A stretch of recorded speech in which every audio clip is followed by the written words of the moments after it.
ನಮಸ್ಕಾರ. ಎನ್ಆರ್ಪುರ ಸುದ್ದಿ ಸಮಾಚಾರಕ್ಕೆ ಸ್ವಾಗತ. ಇಂದು ಶನಿವಾರ. ನಾನು ಭಾಗ್ಯ ನಂಜುಂಡಸ್ವಾಮಿ. ಸುದ್ದಿಗಳ ವಿವರ. ನರಸಿಂಹರಾಜಪುರ ತಾಲೂಕಿನ ಬೆಳ್ಳೂರಿನಲ್ಲಿ ನಡೆಯುವ 10ನೇ ತಾಲೂಕು ಕನ್ನಡ ಸಾಹಿತ್ಯ ಸಮ್ಮೇಳನದ ಸರ್ವಾಧ್ಯಕ್ಷರಾಗಿರುವ ಬೆಮ್ಮನೆ ದಯಾನಂದ್ ಅವರ ಕಿರುಪರಿಚಯ ಹೀಗಿದೆ.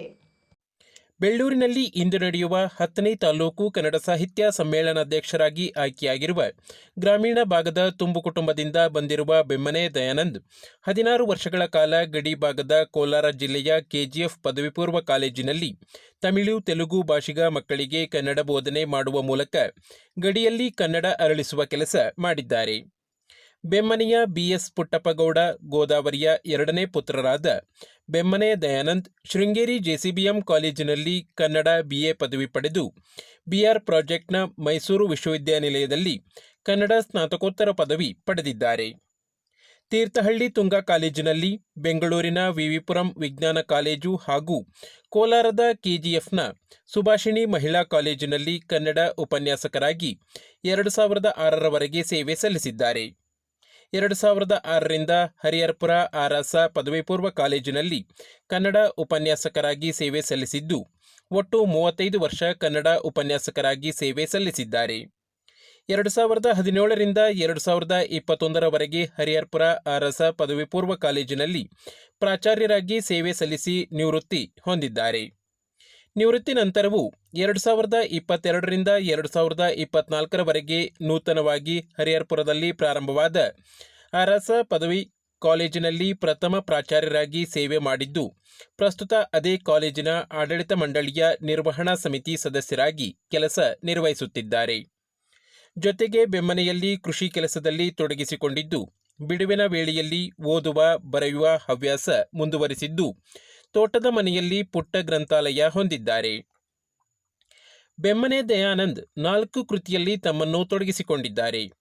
2003ರಲ್ಲಿ ಕೋಗಿಲಹಳ್ಳಿ ಕೃಷ್ಣಪ್ಪ ಸಂಪಾದಕತ್ವದಲ್ಲಿ ಬಂದ ಚಿನ್ನದ ಗರಿ ಸಂಗ್ರಹ ಕೃತಿಯಲ್ಲಿ ಲೇಖನ ಬರೆದಿದ್ದಾರೆ. ಡಾಕ್ಟರ್ ತಿಮ್ಮಯ್ಯ ಜೀವನ ಚರಿತ್ರೆ, ಹಾಸ್ಯ ಆನಂದ ಬಿಡಿ ಲೇಖನಗಳ ಕೃತಿಯಲ್ಲಿ ಬರವಣಿಗೆ ಮಾಡಿದ್ದಾರೆ. 2018ರಲ್ಲಿ ಸಣ್ಣೇಗೌಡರ ಕುಟುಂಬ ಎಂಬ ಸಂಶೋಧನಾ ಕೃತಿ ಹೊರತಂದಿದ್ದಾರೆ. ಜಾನಪದ ಕಲಾ ಪ್ರಕಾರಗಳಲ್ಲಿ ತುಂಬಾ ಆಸಕ್ತಿ ಬೆಳೆಸಿಕೊಂಡಿರುವ ಬೆಮ್ಮನೆ ದಯಾನಂದ್ ವಿದ್ಯಾರ್ಥಿ ದೆಸೆಯಲ್ಲಿ ಜಾನಪದ ಕುರಿತು ಲೇಖನ ಬರೆದಿದ್ದಾರೆ.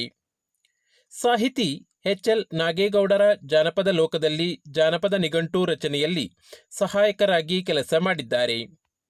ಕೊಪ್ಪ ತಾಲೂಕಿನ ಹರಿಹರಪುರ ಹೋಬಳಿಯ ಕಸಾಪ ಅಧ್ಯಕ್ಷರಾಗಿ ಸೇವೆ ಸಲ್ಲಿಸಿದ್ದಾರೆ. ಬೆಮ್ಮನೆ ಕುಟುಂಬದವರೊಂದಿಗೆ ಸೇರಿ ಹಿರಿಯರ ಹೆಸರಿನಲ್ಲಿ ದತ್ತಿ ನಿಧಿ ಪ್ರಾರಂಭಿಸಿದ್ದಾರೆ. ಪ್ರತಿ ವರ್ಷ ಸಾಹಿತಿ ತೇಜಸ್ವಿ ಹೆಸರಿನಲ್ಲಿ ಮನೆಯಂಗಳದಲ್ಲಿ ದತ್ತಿ ಉಪನ್ಯಾಸ, ಬೆಮ್ಮನೆ ಕುಟುಂಬದ 28 ಜನ ಸಾಹಿತ್ಯ ಪರಿಷತ್ತಿನ ಆಜೀವ ಸದಸ್ಯರಾಗಲು ಪ್ರೇರಣೆ ನೀಡಿದ್ದಾರೆ. ನಮಸ್ತೆ ಸರ್. ಈ ಸಲ ಎನ್ಆರ್ಪುರ ತಾಲೂಕಿಂದು 10ನೇ ಸಾಹಿತ್ಯ ಸಮ್ಮೇಳನದ ಸರ್ವಾಧ್ಯಕ್ಷರಾಗಿ ಆಯ್ಕೆಯಾಗಿದ್ದೀರಾ. ಇದ್ರ ಬಗ್ಗೆ ನಿಮ್ಮ ಅಭಿಪ್ರಾಯ ಏನು ತಿಳಿಸ್ತೀರಾ? ಸಂತೋಷ. ನನಗೆ ನಿಜವಾಗ್ಲೂ ಕೂಡ ಹೆಮ್ಮೆ ಆಗ್ತಾ ಇದೆ. ಯಾಕಂತಂದರೆ ನಮ್ಮ ಊರು ಅಥವಾ ನಮ್ಮ ತಾಲೂಕಿನಲ್ಲಿ ಈ ಸ್ಥಾನವನ್ನು ಅಲಂಕಾರ ಮಾಡೋದು ಅಂತಂದರೆ ಅದು ಪೂರ್ವ ಜನ್ಮದ ಪುಣ್ಯ ಅಂತ ನಾನು ಅದು ಅಂದ್ಕೊಂಡಿದ್ದೇನೆ.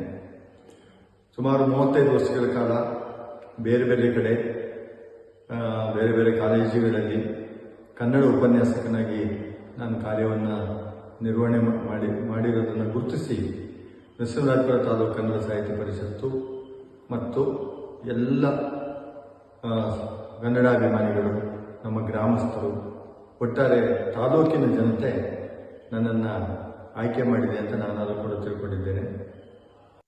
ಎನ್ಆರ್ಪುರ ಸುದ್ದಿ ಸಮಾಚಾರಕ್ಕಾಗಿ ವಿಶೇಷ ವರದಿ ವಾಚನ ಮಾಡಿದವರು ಚಂದ್ರಮೋಹನ್ ಮಕ್ಕೀಮನೆ. ದಲಿತರು ಭೂಮಿಗಾಗಿ ಅಹೋರಾತ್ರಿ ಧರಣಿ ಮಾಡುತ್ತಿದ್ದೇವೆ. ನಮ್ಮ ಹೋರಾಟ ಇಂದು 5ನೇ ದಿನಕ್ಕೆ ಕಾಲಿಟ್ಟಿದ್ದು ದಲಿತರ ಕೂಗು ಕೇಳುವವರಿಲ್ಲ ಎಂದು ಪ್ರೊಫೆಸರ್ ಕೃಷ್ಣಪ್ಪ ಸ್ಥಾಪಿತ ಕರ್ನಾಟಕ ದಲಿತ ಸಂಘರ್ಷ ಸಮಿತಿಯ ರಾಜ್ಯ ಸಂಚಾಲಕರಾದ ತರೀಕೆರೆ ಎನ್ ವೆಂಕಟೇಶ್ ಹೇಳಿದರು. ಅವರು ಶುಕ್ರವಾರ ತಾಲೂಕು ಕಚೇರಿಯ ಮುಂಭಾಗದಲ್ಲಿ ಅಹೋರಾತ್ರಿ ಧರಣಿ ನಿರತರನ್ನುದ್ದೇಶಿಸಿ ಮಾತನಾಡಿ, ಜಿಲ್ಲಾಧಿಕಾರಿಗಳು, ಶಾಸಕರು, ಉಸ್ತುವಾರಿ ಸಚಿವರು ಪ್ರತಿಭಟನಾ ಸ್ಥಳಕ್ಕೆ ಆಗಮಿಸಬೇಕು. ದಲಿತರ ಸಮಸ್ಯೆಗಳನ್ನು ಆಲಿಸಿ ತಾಲೂಕಿನ ರಾವೂರು, ಶೆರೆಗಳಲ್ಲಿ ನಾಗಲಾಪುರ ಗ್ರಾಮಗಳಲ್ಲಿ ದಲಿತರ ಅಭಿವೃದ್ಧಿಗಾಗಿ ಮಂಜೂರಾಗಿದ್ದ ಜಾಗವನ್ನು ನೀಡದೆ ಹೋದರೆ ಮುಂದಿನ ದಿನಗಳಲ್ಲಿ ನಮ್ಮ ಹೋರಾಟ ಉಗ್ರವಾಗಿರುತ್ತದೆ ಎಂದು ಎಚ್ಚರಿಕೆ ನೀಡಿದರು. ರಾಜ್ಯ ಸಮಿತಿ ಸದಸ್ಯ ಎಸ್ ರಾಜೇಶ್, ರಾಜ್ಯ ಸಮಿತಿ ಸದಸ್ಯ ಕಡೂರಿನ ಟಿ ಮಂಜಪ್ಪ, ಕರ್ನಾಟಕ ದಲಿತ ಮಹಿಳಾ ಒಕ್ಕೂಟದ ರಾಜ್ಯ ಸಂಚಾಲಕಿ ಎಂವಿ ಭವಾನಿ, ಬೆಳಗಾವಿ ಜಿಲ್ಲಾ ಸಂಚಾಲಕ ಗೋವಿಂದ ಸಣ್ಣಕ್ಕಿ ಮಾತನಾಡಿದರು. ಶೃಂಗೇರಿ ಕ್ಷೇತ್ರ ರೈತ ಒಕ್ಕೂಟದ ಅಧ್ಯಕ್ಷ ಗದ್ದೆಮನೆ ವಿಶ್ವನಾಥ್ ಪ್ರತಿಭಟನಾ ಸ್ಥಳಕ್ಕೆ ಆಗಮಿಸಿ, ನಿಮ್ಮ ಹೋರಾಟಕ್ಕೆ ನಮ್ಮ ಬೆಂಬಲವನ್ನು ನೀಡಿ ಸಹಕಾರ ಮಾಡುತ್ತೇವೆ. ನಿಮ್ಮ ಸಮಸ್ಯೆಯನ್ನು ಜಿಲ್ಲಾಧಿಕಾರಿಗಳ ಗಮನಕ್ಕೆ ತಂದು ಸಮಸ್ಯೆಗೆ ಪರಿಹಾರವನ್ನು ಕಂಡುಕೊಡಲು ಚರ್ಚಿಸುತ್ತೇನೆ. ಜಾಗಕ್ಕೆ ಸಂಬಂಧಪಟ್ಟ ದಾಖಲೆಗಳನ್ನು ನೀಡಬೇಕು.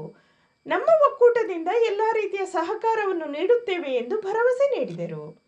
ಈ ಸಂದರ್ಭದಲ್ಲಿ ಶೃಂಗೇರಿ ಕ್ಷೇತ್ರ ರೈತ ಒಕ್ಕೂಟದ ಗೌರವಾಧ್ಯಕ್ಷ ರಾಮಸ್ವಾಮಿ ಶೆಟ್ಟಿಗದ್ದೆ, ಕಾರ್ಯಾಧ್ಯಕ್ಷ ಎಂಎನ್ ನಾಗೇಶ್, ಪದಾಧಿಕಾರಿ ಅಜಿತ್, ಡಿಎಸ್ಎಸ್ ಮುಖಂಡರುಗಳಾದ ಎಂಜೆ ಸಿಜು, ಅಬ್ದುಲ್ ರೆಹಮಾನ್, ಗೋವಿಂದ, ರವಿ, ರಾಜು, ಗೋಪಾಲ, ತಿಮ್ಮಯ್ಯ, ಮಂಜುನಾಥ್, ಜಯಕುಮಾರ್ ಮತ್ತಿತರರು ಉಪಸ್ಥಿತರಿದ್ದರು.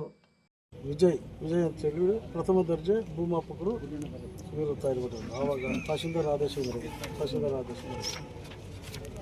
ರಾವೂರು ಸರ್ವೆ ನಂಬರ್ 159ರಲ್ಲಿ ಸರ್ RTC ಅಂತ 16 ಎಕರೆ 16 ಗುಂಟೆ ಜಮೀನನ್ನು ನಮಗೆ ರಿಸರ್ವ್ ಮಾಡಿದ್ರಿ ಸರ್. ಈಗೇನು ಹೇಳ್ತಾ ಇದ್ದಾರೆ, ನಾವು ಆವಾಗ ಭೂಮಿ ಬೇಕು ಅಂತ ಹೇಳ್ಬಿಟ್ಟು ಚಳವಳಿ ಪ್ರಾರಂಭ ಮಾಡಿದಾಗ ಗಿಡ ಕಡಿದು ಫೆನ್ಸಿಂಗ್ ಮಾಡಿ ಅಲ್ಲಿ ಶೆಡ್ಗಳೆಲ್ಲ ಹಾಕೊಂಡಿದ್ವಿ.